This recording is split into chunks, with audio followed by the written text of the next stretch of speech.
ॐ नमो भगवते वासुदेवाय। ॐ नमो भगवते वासुदेवाय। ॐ नमो भगवते वासुदेवाय।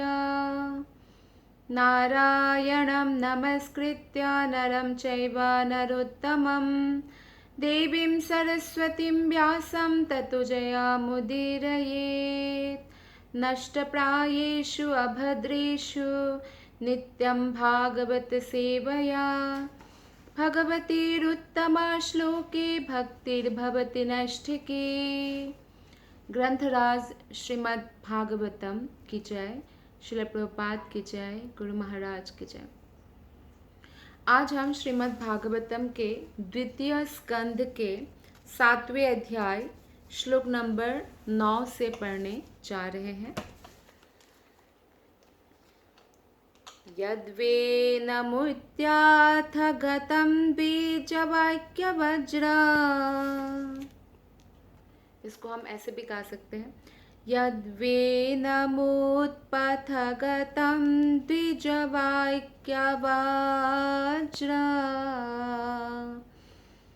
निष्प्लुष्टपौरुषभगं निरये पतन्तम् त्रात्वार्थितो जगति पुत्रपदं चलेभे दुग्धावसूनि वसुधा सकलानि येन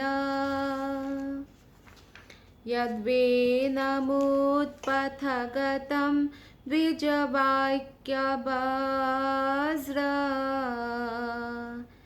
निष्प्लुष्टपौरुषभगं निरये पतन्तम् त्रात्वार्थितो जगति पुत्रपदं च लेभे दुग्धावसूनि वसुधा सकलानि येन। अनुवाद और तात्पर्य श्रील प्रभुपाद के द्वारा, श्रील प्रभुपाद की जय। अनुवाद। महाराज वेन कुमारगामी हो गया, अतः ब्राह्मणों ने वज्र शाप से उसे दंडित किया। इस प्रकार राजा वेन अपने सत्कर्मों तथा ऐश्वर्यों के सहित भस्म हो गया और नरक के पथ पर जाने लगा।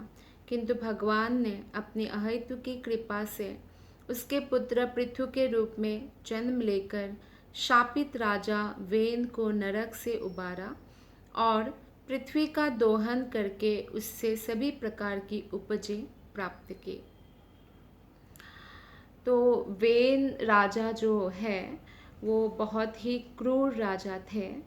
वो इतने क्रूर थे, जैसे बताया जाता है कि बच्चा बचपन में बहुत ही निर्दोष निष्पाप होते हैं या बहुत इनोसेंट होते हैं, लेकिन ऐसा वेन नहीं था।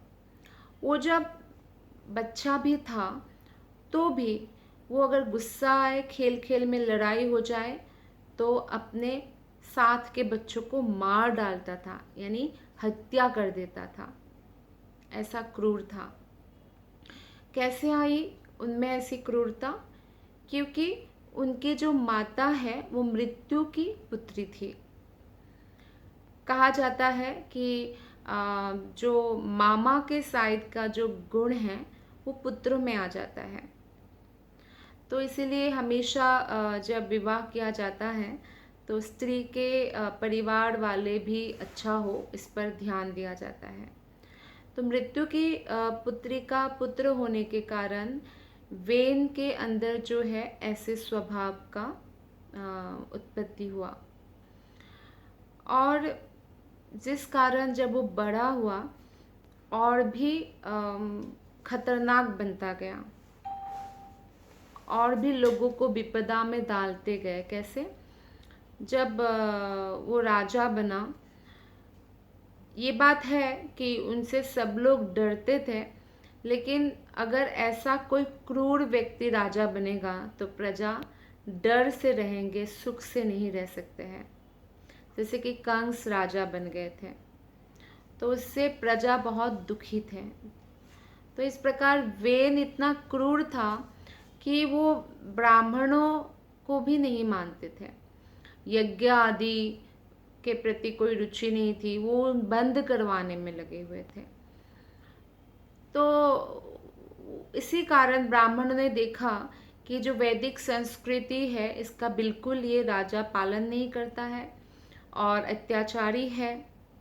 तो इसीलिए जनरली कभी भी जो ब्राह्मण वर्ग है वो हमेशा पूजा तपस्या आदि में लगे रहते हैं। वो पॉलिटिक्स में खास इंटरेस्ट नहीं लेते हैं, क्योंकि जो योग्य राजा है वो स्वयं ही ब्राह्मणों से या गुरु वर्गों से सलाह लेते रहते, परामर्श समय समय पर लेते रहते हैं। लेकिन राजा वेन जो है ऐसा नहीं था, वो बल्कि उल्टा करता था, किसी का सलाह नहीं लेता था।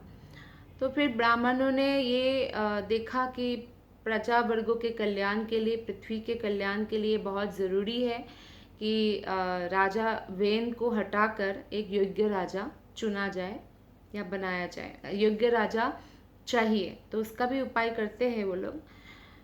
तो उन्होंने श्राप देकर वेन को मार दिया।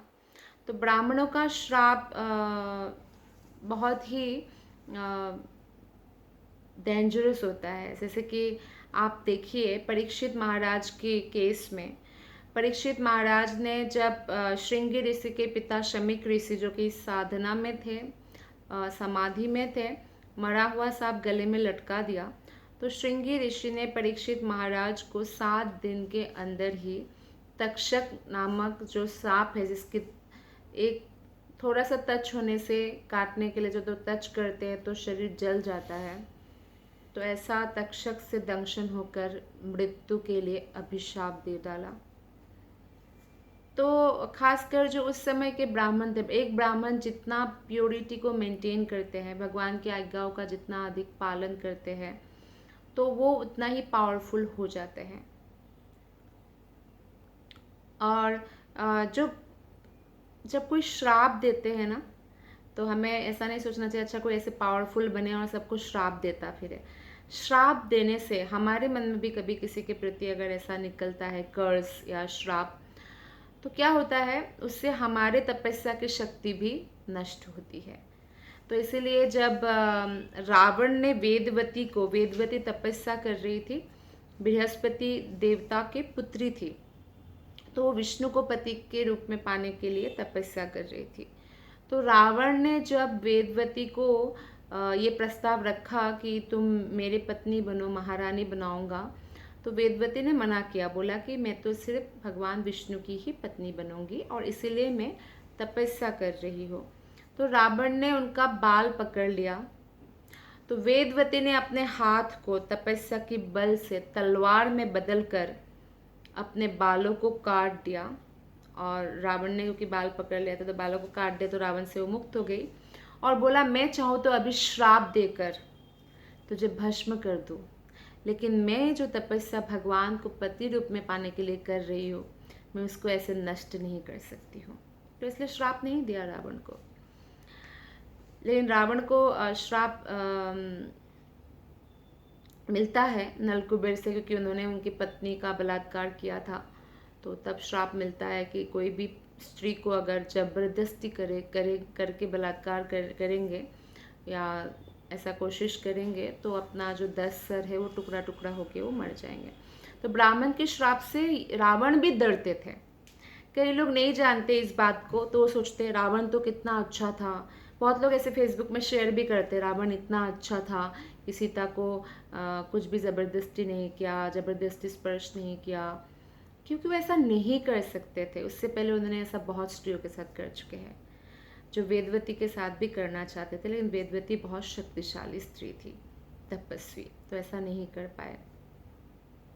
तो इस प्रकार ब्राह्मणों के श्राप से मरना सबसे बुरा होता है।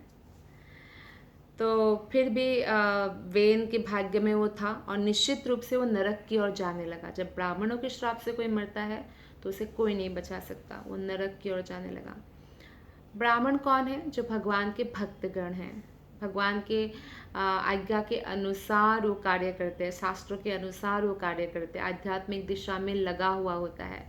केवल जन्म से कोई ब्राह्मण नहीं हो सकता है, उसका कर्म ऐसा होना चाहिए कि वो सात्विक हो, भगवान की पूजा अर्चना में लगे हो, शास्त्र का अध्ययन करे इत्यादि।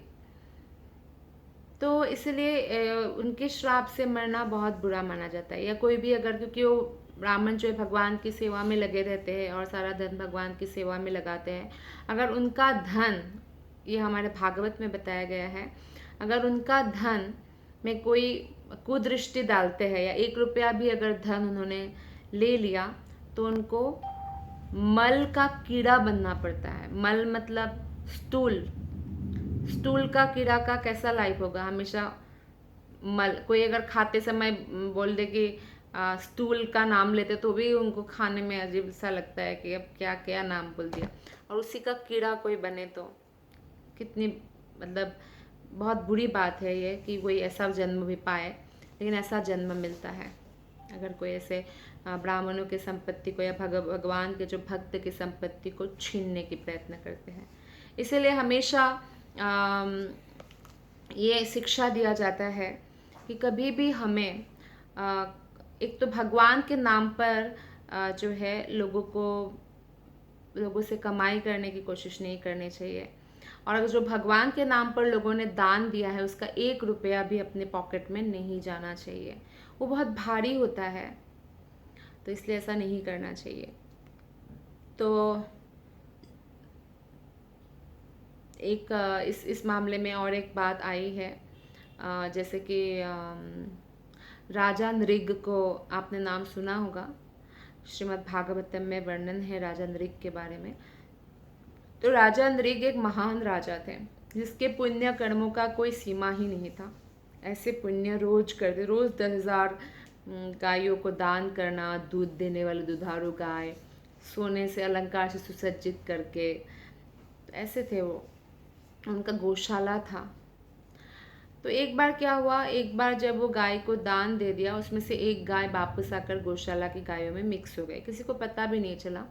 फिर दूसरे दिन जब और हज़ारों गायों को दान दिया तो उसमें से वो गाय थी जो मिक्स हो गई थी, वापस आ गई थी। तो फिर पहला जो ब्राह्मण था जिसको वो गाय दान में मिला था, वो आके बोलने लगे ये मेरा गाय है। तो जिसको दान में दिया गया वो बोल रहे आज मुझे दान में मिला, ये मेरा गाय है। तो दोनों एक ही गाय के लिए लड़ने लगे। तो राजा ने कहा मैं आप दोनों को 1,000 गाय और दूंगा, आप इस गाय को छोड़ दीजिए। लेकिन ब्राह्मण लोग बोले कि नहीं, हमें तो यही गाय चाहिए, दोनों को एक गाय तो नहीं मिल सकता था। तो इसीलिए बाद में दोनों ब्राह्मण नाराज होकर चले गए। बस इसमें जबकि राजा नृग की कोई दोष नहीं था, बस यही था कि वो गाय मिल गई और पता नहीं चला कि वो मिक्स हो गई बाकी गायों के साथ। तो बस इतने से दोष के लिए जब वो उनको जाना पड़ा यमराज के दरबार में, तो हमेशा आपको एक चॉइस दिया जाता है। जैसे कोई भी अगर यमराज के वहाँ जाते हैं, भगवत भक्त तो भगवत धाम जाते हैं, लेकिन जो पाप पुण्य करते हैं वो यमराज के पास जाते पहले। तो ये चॉइस दिया जाता है कि पहले पुण्य भोगोगे कि पाप भोगोगे। तो राजा नृग को भी ऐसे पूछा गया। तो राजा नृग ने कहा कि पहले जो है मैं अपना पाप ही भुगत लेता हूँ। ये भी बताया जो जैसे अकाउंट्स का ध्यान रखते हैं चित्रगुप्त, उन्होंने बताया कि आपके पुण्य का तो कोई सीमा ही नहीं है, आप कितना भी भोगते ही रहेंगे, इसका कोई सीमा नहीं है। तो आप पहले पुण्य सिलेक्ट कर सकते हैं। पर राजा नृग ने कहा नहीं, मैं पहले पाप ही भुगतना चाहता हूँ। तो ठीक बोला, ठीक है ऐसे ही हो। तो तुरंत ही वो एक बड़ा सा छिपकली बन के एक सूखा हुआ कुएं के अंदर गिर गए। लेकिन भगवान की कृपा हुई उन पर कि भगवान कृष्ण के ही जो बच्चे हैं, सांब आदि बच्चे खेल रहे थे और उन्होंने खेलते खेलते उनका गेंद गिर गया कुएं में और देखा कि एक बड़ी छिपकली फंसी हुई है। तो लोग कोशिश किया उनको निकालने की, नहीं निकाल पाए। तो बच्चे ने कृष्ण को बुला के लाए, जिससे पिताश्री आप आके निकालिए। तो भगवान ने अपने बाएं हाथ से स्पर्श जैसे ही किया, वो बहुत सुंदर रूप में आ गए, क्योंकि वो राजा नृग थे। तो ये देखते हैं कि हम कि उन पर भगवान की कृपा हुई, लेकिन फिर भी उनको छिपकली थोड़े समय के लिए भी बनना पड़ा, सिर्फ इस बात के लिए कि उनका एक्चुअली कोई उसमें दोष भी नहीं था। तो इसलिए हमें बहुत सावधान होना चाहिए। हमें दूसरों का धन के प्रति या उस सब के प्रति जो भी थोड़ा बहुत नज़र होता है उसको हटा देना चाहिए। सबको अपने अपने कोटा के हिसाब से धन प्राप्त होता है, उसी में संतुष्ट रहना चाहिए। तो इस प्रकार अगर कोई हमारे पाप और पुण्य दोनों अलग अलग हमें भुगतना पड़ता है, इसलिए कोई भी व्यक्ति को यमराज के द्वार तो जाना ही पड़ेगा, भले वो पुण्यवान हो या पापी हो, तो अलग अलग भुगतना पड़ता है। लेकिन अगर कोई हरि का भक्ति करते हैं तो उनका पाप पुण्य नष्ट हो जाता है, फिर वो भगवत धाम जाते हैं, फिर यमराज के पास जाने की ज़रूरत नहीं है। तो इसका एक उदाहरण, जैसे कि एक बार एक व्यक्ति था, वो पापी था और एक वेश्या के प्रति आकृष्ट था। वो वेश्या के साथ संभोग करने जाता रहता था। तो एक बार कुछ फूल बालों में लगाने के लिए उन्होंने वेश्या के लिए खरीदा। तो नदी क्रॉस करके, पहले ज़माने में ऐसे नदी के ऊपर पुल नहीं हुआ करता था, नाव से नदी क्रॉस करते थे। तो नाव से जब नदी क्रॉस कर रहे थे तो बारिश का मौसम था, अचानक पानी बढ़ गया बहुत और नाव पलट गया और पानी में गिर गए। उनको पता चला कि अब मैं मरने वाला हूँ, क्योंकि स्विमिंग करना नहीं आता। तो उन्होंने सोचा मरते समय मैं क्या कर सकता हूँ, ये फूल लेके जा रहा था वेश्या के लिए। तो उन्होंने उस फूल को अर्पण किया भगवान गोविंद कृष्ण को, ओम गोविंदाय नमः ऐसे फूल फेंका और मृत्यु को प्राप्त हो गया। तब उनको यमराज के वहाँ जाना हुआ। तो वहाँ पे जाने के बाद उन्होंने पूछा कि मेरा पाप और पुण्य का क्या हिसाब किताब। उनको भी पूछा कि पहले पाप भुगतना चाहोगे कि पुण्य। तो उन्होंने बोला मेरा कितना पाप कितना पुण्य। तो बोले तुम्हारा सब पाप ही पाप है, बस एक छोटा सा पुण्य है, और मृत्यु के समय तुमने ना ऐसे फूल जो है भगवान के नाम पर अर्पण कर दिया था। तो बोले ठीक है, फिर मैं पुण्य ही पहले भोगूंगा। तो उनको स्वर्ग भेज दिया गया थोड़े समय के लिए, कि उसके बाद तुमको आके पाप ही पाप भुगतना है नरक में। तो फिर उन्होंने सोचा कि जब मैं एक बार ऐसे, वो भी भगवान के लिए नहीं ले जा रहा था, मैं वेश्या के लिए ले जा रहा था, फिर भी मैंने गोविंदाय नमः करके वो गजरा फेंक दिया पानी में, तो मुझे ये स्वर्ग का, थोड़े समय के लिए स्वर्ग का वो मिल रहा है। तो स्वर्ग में तो इतना सुंदर सुंदर फूलों का बागान है ना, नंदन कानन बोलते हैं उसको। तो फिर मैं वही कार्य करता हूँ। तो उन्होंने क्या किया, जितना भी समय उनको स्वर्ग में मिला था, नंदन कानन जो बगीचाएं है फूलों की, सुगंध बहुत सुंदर सुगंधित फूलों की, हमारे यहाँ तो कई सारे फूलों की सुगंध भी नहीं होता, तो बहुत सुंदर खुशबू वाला फूल होता है वहाँ। तो एक एक तोड़ के ओम गोविंदाय नमः, ओम गोविंदाय नमः, एकदम इंटेंस प्रार्थना करके गोविंदाय नमः, सब जितना समय था कुछ भी और काम नहीं किया, फूल तोड़ तोड़ के गोविंद कृष्ण को अर्पण करते गए। तो समय समाप्त हुआ तो उनको फिर बुलावा आ गया कि आना है आप नरक। जब फिर से गए वो, तो देखा उनका जो पाप का अकाउंट था, क्योंकि बहुत सारा पाप था अनलिमिटेड, वो सब ज़ीरो हो गया। तो फिर उनको नहीं भुगतना पड़ा पापों का फल। तो कहने का तात्पर्य है कि केवल भगवान कृष्ण की भक्ति से ही जो है हमारा अकाउंट ज़ीरो हो सकता है, अन्य कोई उपाय नहीं है। तो इसलिए जो है बुद्धिमान व्यक्ति भगवान के शरण ग्रहण करते हैं। तो यहाँ पे वेन महाराज जो है ब्राह्मणों के श्राप से मर के नरक जाने लगे। लेकिन ब्राह्मणों ने विचार किया कि बेन राजा जो था, ये एक्चुअली इनके पूर्वजों में ही महाराज ध्रुव आए थे, जो भगवान के बहुत शुद्ध भक्त बने। तो इसलिए ध्रुव के वंश का होने के कारण उनके वीर्य में वो तो शक्ति था ही स्पेशल।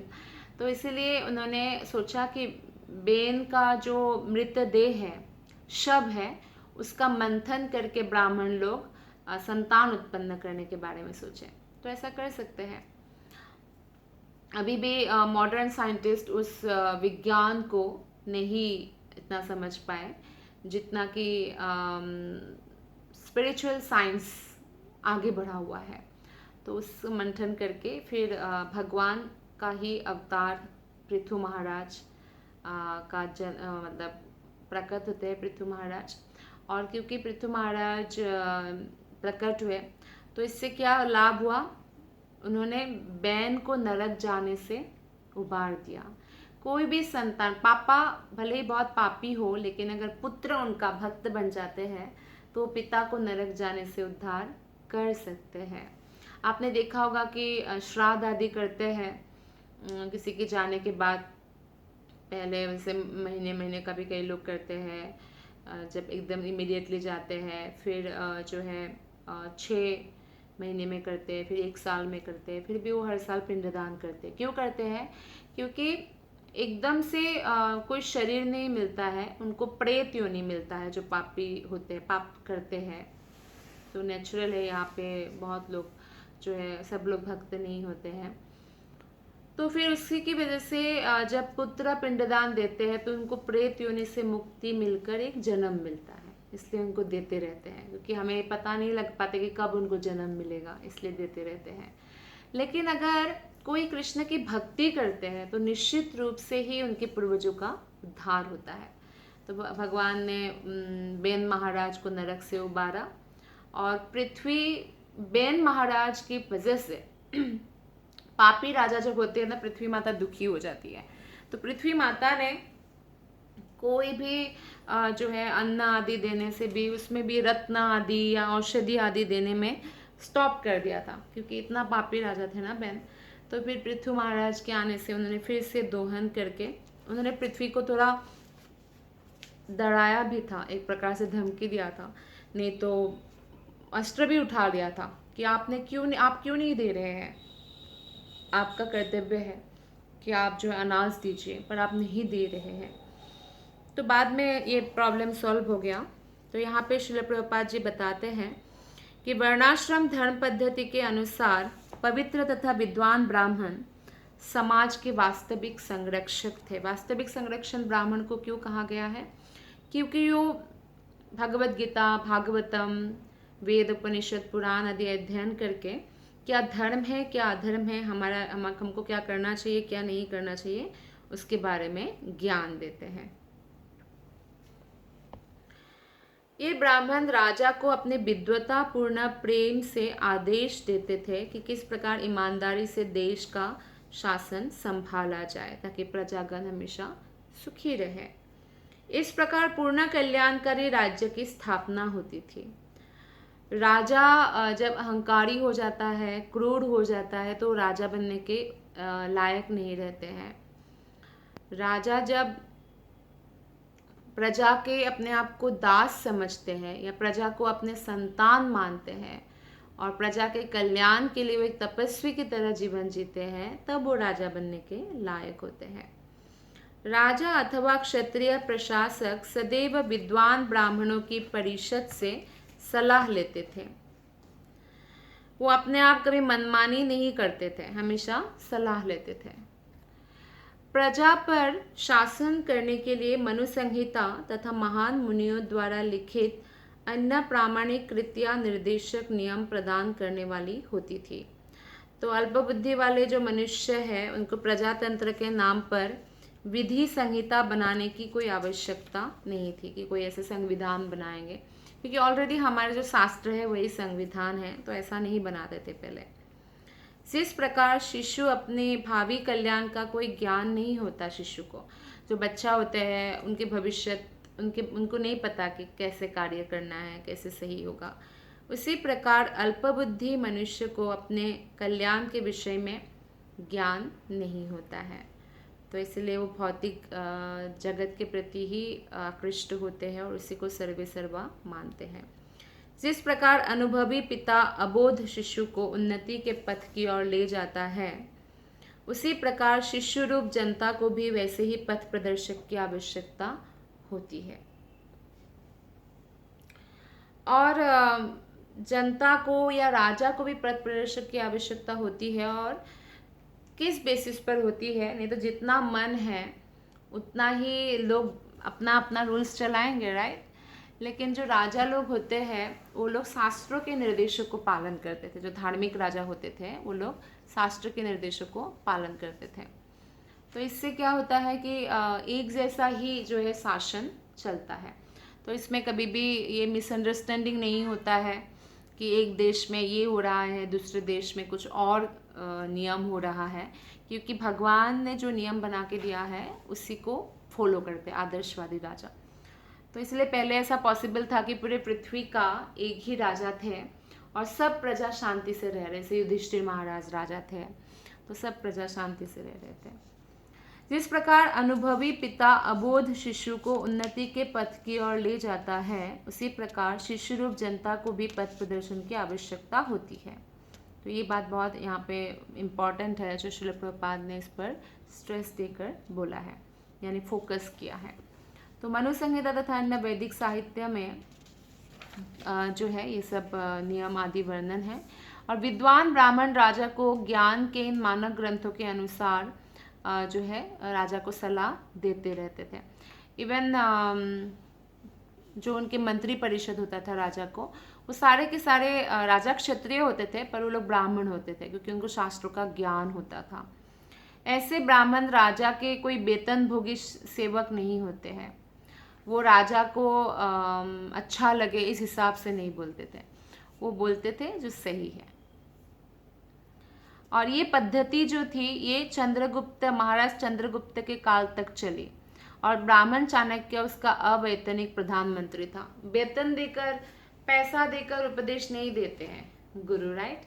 तो इस प्रकार से चाणक्य पंडित भी कोई वेतन, सैलरी लेने से उनका दास जैसे हो गए। तो कभी भी ब्राह्मण जो है सैलरी नहीं लेते थे उस समय राजा से, तो उनको सलाह देते थे सही। राजा उनको दान दे सकते हैं, दान और सैलरी में अंतर है। हम जब दान देते हैं ना, तो उसको ऐसे सोचना चाहिए कि सेवा कर रहे हैं, क्योंकि शिष्य गुरु से आध्यात्मिक उपदेश ग्रहण करते हैं और इससे उनका आध्यात्मिक कल्याण होता है। तो वो गुरु को सेवा, धन सेवा दे सकते हैं। लेकिन वो ऐसा सोचे कि नहीं मैं बहुत बड़ा हूँ, मैं दान दे रहा हूँ, तो इससे अहंकार ही बढ़ेगा और अहंकार ही पतन का मूल कारण है। तो महाराज बेन ने शासन के नियमों का पालन नहीं किया था, ब्राह्मणों की अवज्ञा किया था, और जो भी व्यक्ति शास्त्रों की अवज्ञा करते हैं वो भगवान द्वारा दंडित होते हैं।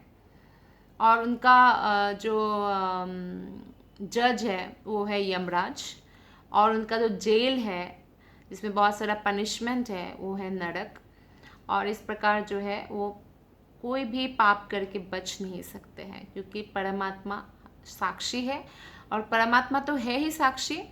और यमराज को भी पता होता है कौन क्या करके आए हैं, पर बाकी देवता जैसे कि सूर्य देव है, वायु देव है, तो ऐसे जो देवताएं हैं वो भी यमराज को रिपोर्ट कर देते हैं हमारे बारे में। तो इसलिए ये बहुत अच्छा है। कोई अगर व्यक्ति अच्छा बनना चाहे तो उनके लिए उनकी ख्याति, कृष्ण भक्त की ख्याति तीनों लोगों में फैल जाती है। लेकिन कोई अगर कुछ छुपा के भी गलत करते हैं तो उसका पता चल ही जाएगा, क्योंकि भगवान का जो लॉ बुक है उसके अनुसार, लॉ बुक शास्त्र है, उसके अनुसार नहीं करने पर हम फंस ही जाएंगे, क्योंकि बच नहीं सकते यहाँ पे। ऐसे कोई जुगाड़ करके पैसा खिला के नहीं बच सकते। तो राजा बेन को उनके दुराचरण के लिए दंडित किया गया था। और महापुरुष की अवज्ञा से अगर कोई व्यक्ति किसी महापुरुष यानी भगवान के शुद्ध भक्त की अवज्ञा कर देते हैं तो उनका दीर्घायु अल्पायु में बदल जाता है। भले ही वो कितना आयु लेकर आया हो, उनका आयु घट जाएगा। जैसे कि द्रौपदी जैसे शुद्ध भक्त का जब भरी सभा में वस्त्र हरण करने का प्रयास किया गया, कर तो पाए नहीं, कृष्ण ने रक्षा की, लेकिन प्रयास किया, उसकी वजह से सबकी आयु घट गई। दीर्घायु थे उनका भी आयु घट गया, सब लोग मारे गए कुरुक्षेत्र के रण में। और उनका जो ख्याति है, यश है, उच्च लोक जाने का अवसर, सब नष्ट हो जाता है, सब कुछ नष्ट हो जाता है, सौभाग्य दुर्भाग्य में बदल जाता है। तो इसलिए कभी भी जो भगवत भक्त है, जो महापुरुष है, जो शुद्ध भक्त है, उनके प्रति कभी भी अवज्ञा के भाव नहीं रखना चाहिए। तो इसलिए मनुष्य को चाहिए कि महापुरुषों के पदचिन्हों पर दृढ़ता से चले। वामन पुराण में एक्चुअली महाराज बेन के बारे में बहुत अच्छे से बताया गया है। तो जब महाराज पृथु को अपने पिता बैन की इस नारकीय दशा का पता चला कि वे एक म्लेच्छ परिवार में कुष्ठ रोगी के रूप में पीड़ित है, क्योंकि अब जब ऐसा राजा बन के ऐसा कार्य किया तो फिर उनको बाद में म्लेच्छ परिवार मतलब मांस खाने वाले परिवार जो होते हैं, और उसमें भी ऐसा जन्म पाना कि कुष्ठ रोग में पीड़ित हो गए, तो नारकीय यातना सहन कर रहे थे। तो वे उन्हें शुद्धि के लिए तुरंत कुरुक्षेत्र ले आए। कुरुक्षेत्र धर्म क्षेत्र, कुरुक्षेत्र वो धर्म क्षेत्र है, धर्म युद्ध हुआ था वहाँ। उससे पहले भी उनको पवित्र माना जाता है, तभी तो जब युद्ध शुरू हुआ उससे पहले ही ऐसे ही बोला ना, पहला श्लोक जो भगवत गीता है, धर्म क्षेत्रे कुरुक्षेत्रे समवेतायुयुत्सवः। तो जो समवेत हुए हैं, तो धर्म क्षेत्र में समवेत हुए हैं, कुरुक्षेत्र है वो, धर्म क्षेत्र क्या है, कुरुक्षेत्र है। तो इसलिए धृतराष्ट्र को ये डर भी था कि कहीं ये जो है धर्म क्षेत्र के प्रभाव के कारण, क्योंकि धर्म का प्रभाव बड़ा है, तो कहीं मेरा दुर्योधन जो है, जो अधर्म के पक्ष में है, वो कोई कंप्रोमाइज ना कर दे, क्योंकि वो पावरफुल हो जाएंगे ना धर्म क्षेत्र में, जो धार्मिक लोग हैं, खासकर पांडव। और ऐसा ना हो जाए कि धर्म क्षेत्र का प्रभाव पड़ जाता है मन पर, दुर्योधन के मन पर भी अच्छी भावना आने लगे, धर्म की भावना आने लगे, तो कृष्ण की बातों में आकर वो युद्ध ना रोक दे, ये भी डर था। धृतराष्ट्र ही युद्ध चाहते थे एक्चुअली। तो तुरंत वो कुरुक्षेत्र ले आए और उन्होंने उन्हें समस्त कष्टों से छुटकारा दिलाया। महाराज पृथु भगवान के अवतार थे, जो पृथ्वी की अव्यवस्था को दूर करने के लिए ब्राह्मणों की प्रार्थना से अवतरित हुए थे।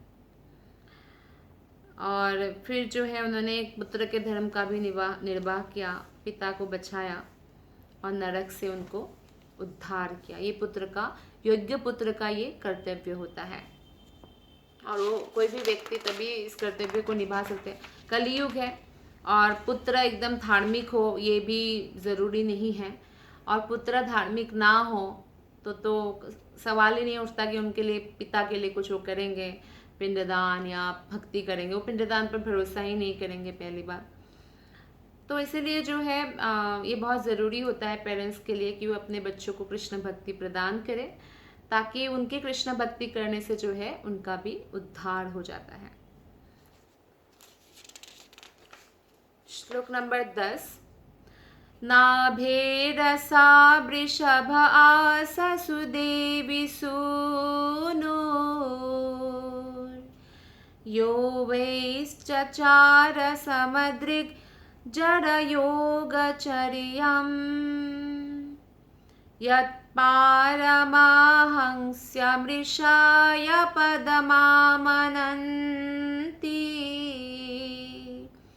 स्वस्थः प्रशान्तकरणः परिमुक्तसंगः। राजा नाभि की पत्नी सुदेवी के पुत्र के रूप में भगवान प्रकट हुए और ऋषभ देव कहलाए। अपने मन को समदर्शी बनाने के लिए उन्होंने जड़ योग की साधना की, और इस अवस्था को मुक्ति का सर्वोच्च सिद्ध पद भी माना जाता है, जिसमें मनुष्य अपने में ही स्थित रहकर पूर्णतया संतुष्ट रहता है। तो ये जड़ योग जो है साधारण व्यक्ति के लिए संभव नहीं है। ऋषभदेव भगवान के अवतार थे, तो भगवान हर एक अवतार में एक एक शिक्षा देते हैं। तो अगर जड़ योग करना है तो क्या करते हैं, पत्थर के समान मुख बनकर रहते हैं, एकदम मौन, बोलेंगे भी नहीं। कोई भले उन पर पत्थर मारे, भले ही थूके, कुछ भी नहीं बोलेंगे। बोलना आता है लेकिन बोलेंगे नहीं, और किसी प्रकार के भौतिक फल से अप्रभावित रहने का प्रयास करना पड़ता है उनको। तो हमेशा पत्थर, जैसे पत्थर के ऊपर कितने लोग ऐसे कुछ भी फेंक देते हैं, मार देते हैं, तो बाह्य घात प्रतिघात के प्रति वो उदासीन रहता है और समस्त कष्टों को सहन करता है। और ऐसे जो जड़ योग के योगी होते हैं, वो बाल नहीं बनाते, या जो है अपने सिरों के बालों को किसी मशीन साधन की सहायता के बिना अगर उनको काटना है तो अपने हाथ से उखाड़ते, जो बहुत पीड़ादायक होता है। तो इस तरह से ये भी एक विधि है जड़ योग की, जो बहुत कठोर विधि है। लेकिन ऐसे जड़ योग का असली उद्देश्य समस्त भौतिक मोह से छुटकारा पाना और पूर्णतया अपने में स्थित होना है। तो कई बार जो है देखते हैं कि जड़ योग में जब ऋषभदेव इधर उधर जैसे घूमते हैं साधु, तो अल्पबुद्धि जो बालक होते थे, मनुष्य होते थे, उनको खराब खराब बोलते थे, उन पर खराब चीज़ें फेंकना, ये सब करते थे। और ऋषभदेव क्योंकि भगवान का अवतार थे, तो उनका जो मल होता है, भगवान का एक्चुअली कोई मल नहीं होता, क्योंकि वो भगवान ऐसा मनुष्य जैसे अवतार लेकर आए, और जड़ योग का वो दिखा रहे उदाहरण, तो मल भी निकलता था। वो मल इतनी खुशबूदार होता था कि कई माइल्स तक वो खुशबू फैल जाता था उस मल का, जैसे सुगंधित, कोई बहुत तीव्र सुगंधित पुष्प की तरह जो है उनका सुगंध होता था। इसलिए साधु पुरुष ऋषभदेव को परम हंस मानते थे और बहुत हैरान होते थे, क्योंकि परम हंस का भी जो मल है उससे भी बदबू ही आती है, लेकिन क्योंकि वो भगवान है तो ये लीला थी कि वो खुशबू ही खुशबू मीलों मीलों दूरी तक फैलता था। इसलिए जो लोग, इसमें प्रभुपाद जी इस बात पर बहुत फोकस करते हैं कि ऐसे कोई भी ऋषभदेव का नकल ना करें। जो लोग अपने मल को सुगंधित नहीं बना सके, उन्हें ऋषभदेव का अनुकरण नहीं करना चाहिए। जड़ योग का अभ्यास ऋषभदेव तथा उसी के स्तर के सिद्ध लोगों के लिए संभव है। सामान्य लोगों के लिए यह असाधारण है और दुष्कर है। आप किसी को 16 माला ही करने के लिए बोलो तो वही इतना मुश्किल लगता है, तो सोचिए जड़ योग कैसे कलयुग के लिए प्रैक्टिकल हो सकता है। तो जड़ योग का असली उद्देश्य प्रशांत करना अर्थात इंद्रियों को वश में करना है।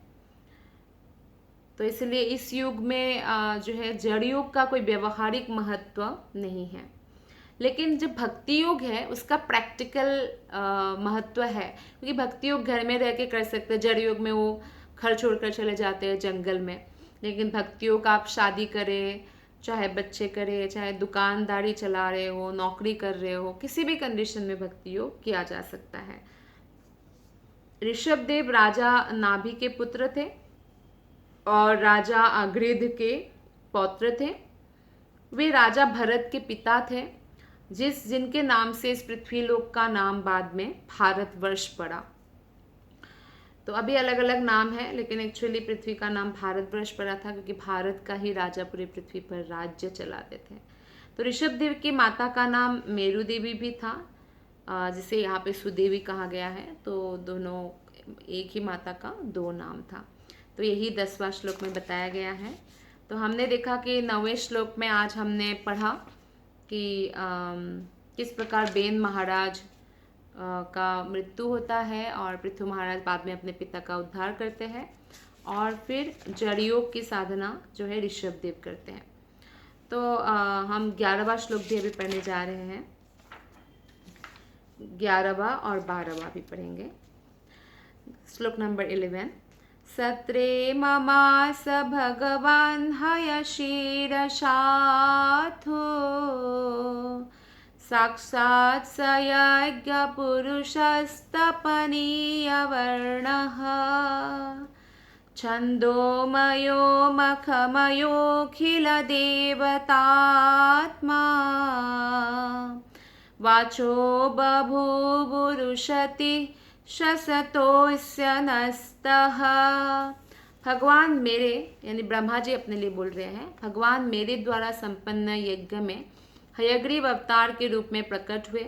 वे साक्षात यज्ञ हैं और उनके शरीर का रंग सुनहला है। वे साक्षात वेद भी हैं और वे समस्त देवताओं के परमात्मा हैं। जब उन्होंने श्वास ली तो उनके नथुनों से समस्त मधुर वैदिक स्त्रोतों की ध्वनियाँ प्रकट हुई। तो ये वेद, उपनिषद, पुराण, ये सब कुछ एक्चुअली भगवान से प्रकट होता है। तो भगवान ही साक्षात यज्ञ है।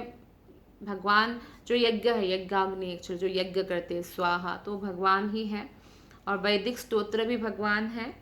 अतः जो भगवान का प्रत्यक्ष भक्त होता है उससे यज्ञ संपन्न करने तथा देवताओं को प्रसन्न करने के कार्य स्वतः संपन्न हो जाता है, क्योंकि भगवान स्वयं यज्ञ है। तो जब भगवान कृष्ण की पूजा अर्चना करते हैं वो ऑलरेडी यज्ञ कर रहे हैं। और कलयुग में कौन से यज्ञ के लिए बताया गया है? संकीर्तन यज्ञ के लिए बताया गया है। तो यहाँ पे यही बताते हैं। नेक्स्ट 12 नंबर श्लोक है। मत्स्यो युगान्तसमये मनुनोपलब्धा शोणिमयो निखिलजीवनिकायकेतः विस्रंसितानुरुभये सलिले मुखान्मे आदाय तत्र विजहारः वेदमार्गन्। कल्प के अंत में भावी वैवस्वत मनु सत्यव्रत देखेंगे कि मत्स्य अवतार के रूप में भगवान श्री भगवान पृथ्वी पर्यंत सभी प्रकार के जीवात्माओं के आश्रय हैं। तब कल्प के अंत में जल में मेरे भय से सभी वेद मेरे मुंह से निकलते हैं तथा भगवान उस जल का आनंद उठाते हुए वेदों की रक्षा करते हैं। तो 3 प्रलय होता है। एक तो है जब ब्रह्मा का रात होता है, दूसरा है मनु का अंत होता है, ब्रह्मा के एक दिन में 14 मनु होते हैं, और ब्रह्मा का जब आखिरी अंत होता है 100 साल बाद, वो 3 प्रकार का प्रलय होता है। ब्रह्मा का अंत जो है वो बड़ा प्रलय होता है, बाकी छोटा होता है। तो छोटा प्रलय में उच्च लोक नष्ट नहीं होता है, नीचे का लोक नष्ट हो जाता है। तो इसलिए प्रभुपाद जी तात्पर्य में बताते हैं कि ब्रह्मा का एक दिन 14 मनुओं के तुल्य है और प्रत्येक मनु के अंत में पृथ्वी पर्यंत सब कुछ नष्ट हो जाता है। तो 1000 युग होता है ना, चतुर्युग, 1000 चतुर्युग ब्रह्मा का एक दिन होता है, यानी ब्रह्मा का 12 घंटा, उतना ही लंबा उनका रात भी है। तो उस एक दिन में 14 मनु होते हैं, तो एक मनु के अंदर करीब 72 चतुर्युग आता है। और मनु के अंत में पृथ्वी पर्यंत सब कुछ नष्ट हो जाता है। और तब ब्रह्मा को भी जल बहुत भयानक लगता है, एकदम भयंकर प्रलय आता है। तो अतः भाभी वैवस्वत मनु के आरंभ में वो ऐसे संहार को देखेंगे ब्रह्मा जी, और उन्हें पता था कि ऐसे प्रलयंकारी दृश्य में उनके मुख से वेद प्रकट होंगे और मत्स्यावतार के रूप में भगवान समस्त, ना केवल समस्त जीवात्माओं यथा देवता, पशु और मनुष्य और मुनियों की रक्षा करेंगे और वेदों को भी बचाएंगे। तो भगवान मत्स्य अवतार के बारे में इस श्लोक में बताया गया है। तो आप सबका बहुत बहुत धन्यवाद। ग्रंथराज श्रीमद् भागवतम की जय, श्रील प्रभुपाद की जय, गुरु महाराज की जय। हरे कृष्णा।